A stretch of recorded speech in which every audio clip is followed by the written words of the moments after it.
Hello, welcome back to Math Time with Professor Prime. And I'm your host, as always, Professor Prime. And today we're going to talk about math and NieR Automata. NieR Automata is my favorite game of all time. It's weird, it's wonderful, it's beautiful, it's smart, it's deeply philosophical, very nihilistic, very interesting, and thought provoking. I had an absolute blast playing it again and again and again and again. And that just sounds maybe random, but it actually ties into the theme of the game. But we'll get to that.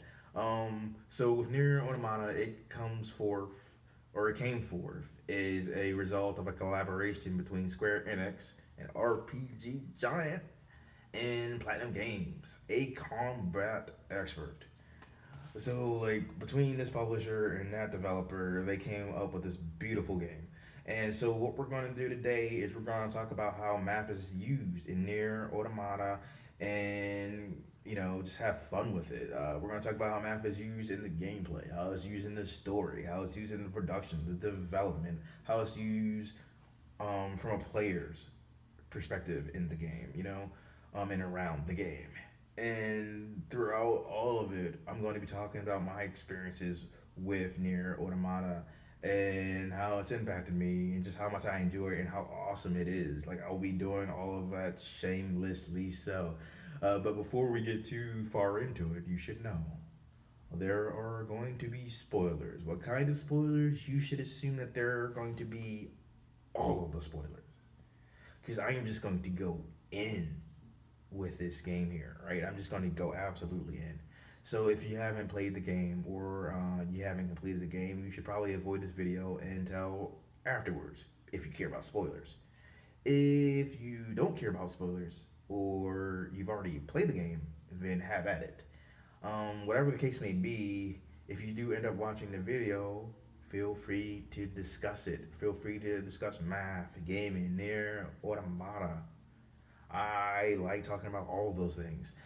So, before we go forward, one more time, there are spoilers ahead. All of the spoilers. Just assume that. All right, let's go. So, we talked about, how NieR Automata came about a bit. And to start, let's talk about like the gameplay. It's an absolute blast. Switches back and forth between hack and slash and shoot 'em up depending on the segments. And there's also some other genres that they like tease. Like, there's parts of it where you end up doing like side scrolling. There's parts of it where you're kind of doing like text based adventure. There's parts of it where you're definitely doing a lot of platforming.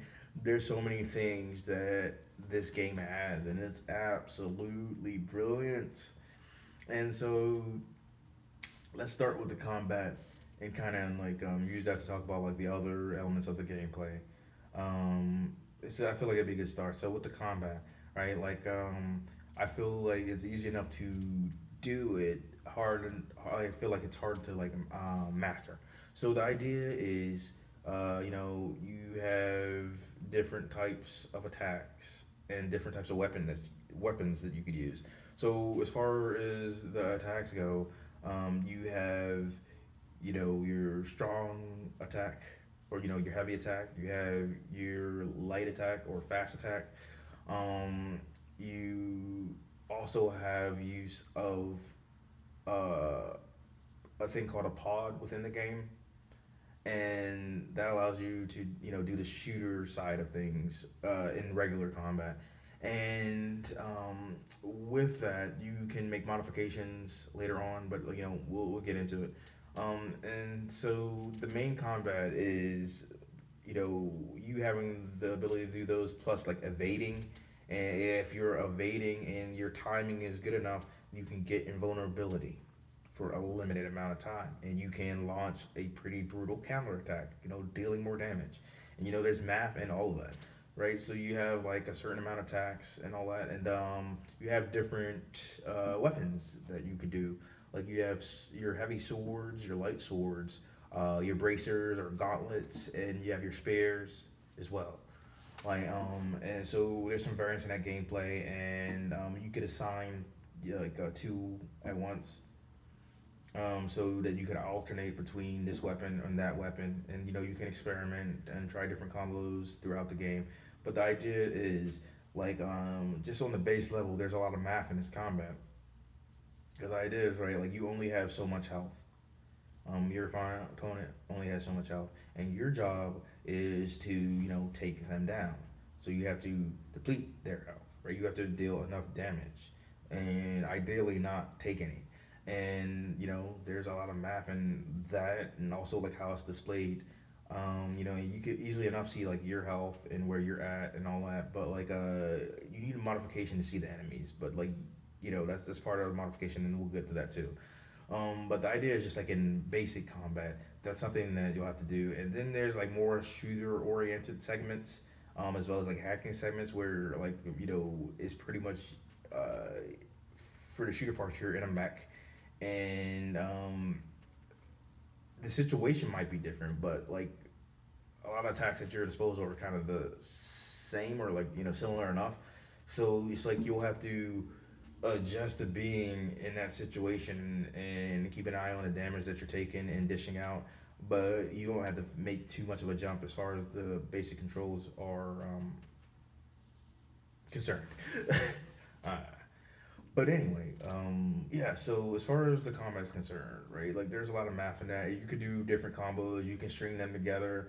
There's some that are based on timing. Some are going to do more damage than others, and so you get to play around with that. You're going to have like different enemy types, and as you defeat enemies, like they give off different items, and you can get like money from them, and experience, and so that's good. And there's a lot of math and all that, right? Because like for the experience where you increase your attack, you increase your defense, you increase your capacity for this and that, and for the money, you're able to buy different items.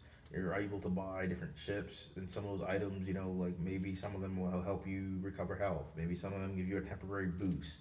Some of them do things that you don't expect. Um, and there's like one item where I can't remember if it was given or you like buy it, but I know it gets kind of trippy. It does different effects, and one of them is the 8-bit effect, and that's kind of cool. But anyway, so as you're going through the game and you're unlocking a story, you have to also like decide um, if it's worth the risk to fight an opponent. And one of the interesting things about this is earlier in the game, the machines aren't super aggressive. Like the alien machines that you're fighting, they're not super aggressive, so you can avoid some fights. And if you want to get to this area a little faster, it's like yeah, you can sprint, but you can also use certain items to call forth a mount. And so I think all of this is interesting because there's math and how many items that you have and what you could do with that. And there's math in the speed that you're running. There's math in the speed that the mount would be going. And in terms of avoiding conflict or diving right in, it's like, hey, if you avoid conflict, you avoid damage, but you also don't get experience from that, right? You don't get the gears that you're using as payment either, or bolts. You're not given like that currency of that world. And but again, you maybe can progress a little further in certain situations with that, right?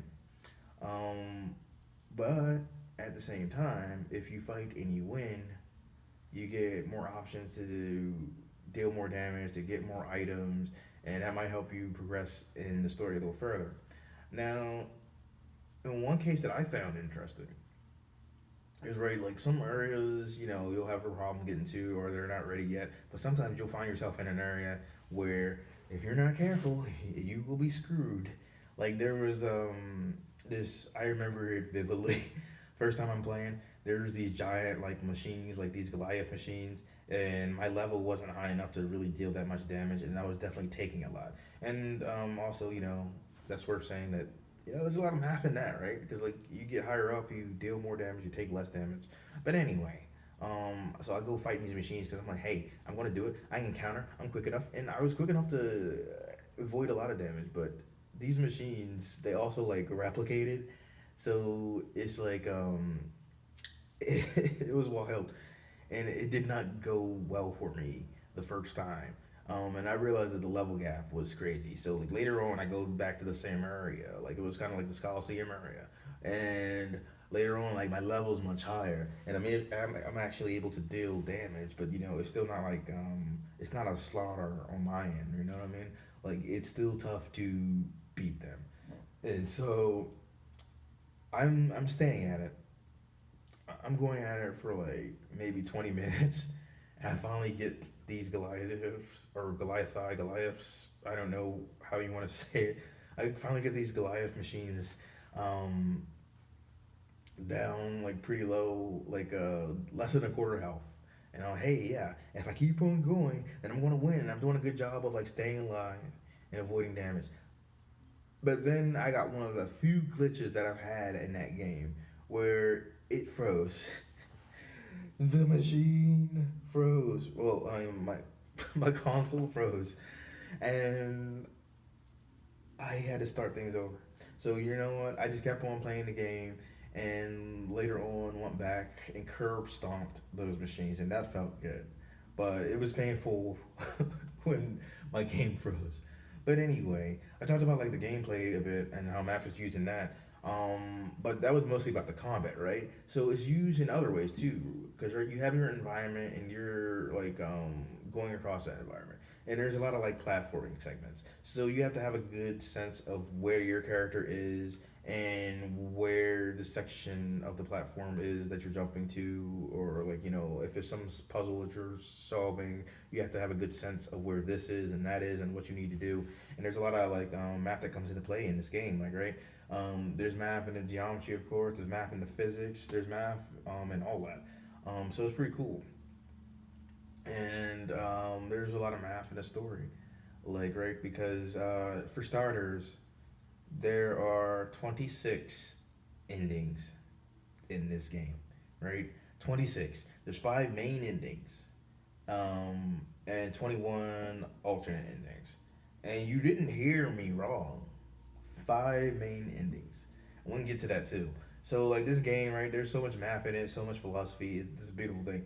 And so as you're playing the games, the alien machines are getting like smarter and smarter, and for TB and 9S in particular, right? They're part of like a unit that goes out and they take care of things like so when it comes to like 2B, she's a combat droid, or so they say in the beginning, and but really she's an assassin and she's supposed to kill 9S every time he gets too close to the truth, because there's a conspiracy. And like I said earlier on, spoilers, all the spoilers, right? So it gets interesting because again there's five main endings, and I find that fascinating because like you get to play the game through like different perspectives, right? Like and I think that's pretty cool. um and it just gets wild. So not only is there like math in terms of how many endings the game has, but just so much math leading up to it. Because you're doing all these things gameplay wise that unlock different things in the story. You're collecting this item or collecting that item, and some of the collectibles are actually quite useful. Some are items, some are like parts that unlock the lore of the world, which I find useful. So it's like if you ever thought like, oh, should I be collecting? It's like it might be worth your time. And in some cases, I might go on a mission, collect this thing, that thing, and get some experience along the way too, or get some money along the way. So that's all useful, and it all works pretty well together. But in addition to that, like math helps really give you a scope of things as the game passes, because the idea is, and this is like wild, and so even if you played it, I don't know if you knew this, but the idea is that NieR Automata is a sequel to NieR, of course, and NieR is a spin-off of an alternate ending of the first Drakengard. And that's just like it's wild, right? Because like if someone told me like back when I played Drakengard that I would be playing a sequel to a game that was a spin-off from one of its alternate endings, I would not have believed them because that sounds insane, and it is. Um, but with that in mind, right? Like there's so much that went into this game, and the idea is the whole thing with Drakengard led to a virus in the near world, and humans were slowly but surely dying out. And the idea is at a certain point that did happen, and when we're in near automata, that's thousands upon thousands of years in the future. Like it gives you a good scale of like how much things have changed on like the planet Earth. And when you find out the truth, it's just like it gets even wilder because the idea is that you're a bunch of androids fighting these alien machines. Like, is the androids they're fighting on behalf of the humans? The alien machines are fighting on behalf of the aliens. And what gets interesting about that is, so by the time the humans and the aliens are already like fighting, humanity would have been like pretty screwed at that point already. They were already dying out. Um, and then they fought this war with the aliens, and before you know it, they're all dead anyway. And so, for thousands upon thousands of years, you have these androids fighting these alien machines, and they're fighting a proxy war for parties that are already dead. And it's like that number sense. I feel like that helps give you a scope on just how crazy it all is, and it just also makes you think because like you have these creatures designed for violence and just fighting this war for people who are already dead. And I think the androids are interesting because they didn't really register the aliens as sentient, and they're just like, okay, whatever. They're just machines. You can kill them, even though the androids themselves are machines. They're just created by humans. So it's like it is wild. And throughout the game, you're meeting different characters that are named after philosophers, some of which were philosophers and mathematicians, and that's pretty cool. But it's not just all of the things I said, right? There's math in how like the story plays out, right? Because for me, I like to get a lot of bang out of my buck. So I like to play games for as long as I can if it makes sense, if I enjoy it. And I think like when you're Automata, okay, most players I don't think would have spent as much time as I did, but I think I paid like full price for that, and I got a lot out of it. Like by this point, after so many playthroughs, I've gotten at least 500 hours out of that game, so I got a lot of bang for my buck. And as far as the story pans out, it gives you a lot of options where like okay, at a certain point, maybe you can finish this in a certain amount of hours, but if you go on a different side quest, if you really explore the world, you can get a lot more out of it. So even with my initial playthrough, I got a lot of hours out of it, and I think that's worth noting. So that was cool, and I feel like you get some bang for your buck. And with how the story is developed, right? Like to have that level of variance in it, and to like just map out like how a story can be told in the game with so many different branches going to here and there, and so many different endings that come along with it that you can achieve. There had to be like a lot of math that went into the logistics for that. And when it comes to like building up the game, right? You have programmers, right? They had to work with people in order to see everything come together, right? You have animators, you have voice actors, you have your writers, you have so many different people working all together to make this game, and there's a lot of math that goes into all of that. And like with animation, there's a lot of math in that, and so I think it's all pretty cool. And just like it's crazy to think about for me because when it comes to games, right? Like you get more and more people on teams. Is this going on? Like to the point where some games needed hundreds upon hundreds of people to make it, and managing all that, it takes a lot of skill and it takes a lot of math. And the whole thing is like, right, they made art when they made this game, but at the end of the day, a lot of people just want to make money. And like the creator of the game, like I'm sure he just wanted to make some weird, crazy, awesome stuff, like Yoko Taro. And Square Enix, they wanted to make money, but Square, with them, they make it a point to make really good games. Like they end up making a lot of games that art was also the point, and I feel like that brand that they have produced, it really helps bring in that money. So I think like if you are someone who is developing a video game, you should be concerned with making it a meaningful experience because video games are art. You should make what you make and make it say something. Although I suppose if you don't give a lot of care to it, that says something too. But anyway, Square is pretty good with it, and what they wanted to do is they wanted to make. a game that kind of had the same sort of spirit as NieR, but with better gameplay. And I have never played NieR, but I know that they didn't have Platinum Games on their side when they made that, so probably didn't know. But anyway, the results of working together with so many different teams, I feel like that says something. Because right, Square Enix, they have their their own in-house people working together with Platinum Games to make this project work. And you have these two companies. You have the publisher Square Enix. You have the developer Platinum Games, and they both want to make this game. They both want to make it mean something. They both want to profit from it too. So there's a lot of math that goes into all of that. And yeah, so I think that's all pretty cool. And let's see if there was anything else major that I want to say. Oh yeah, yeah. So if you're a player, and I talked about it a little bit, but if you want to get the most bang for your buck, you want a game that's going to give you hours upon hours of gameplay, right? And I feel like with NieR Automata, I definitely got that. And then furthermore, right, as I'm playing through the game, you know, I had to have a good sense of um, how my opponent stacked up to whatever character I'm playing on, right? And each character had different attributes, and I had to all pay attention to that, right? They had different levels, they had different skill sets, and so I had to pay attention to everything. I had to have a good sense of that. I had to have a good sense of distance as I was moving around and the speed of my characters. A good sense of the different types of machines in the world. I had to use my map in a number of different ways. I had to use it for resource management, and I had to use it with that resource management, just regular items, sure. But the idea is you can modify your characters through chips.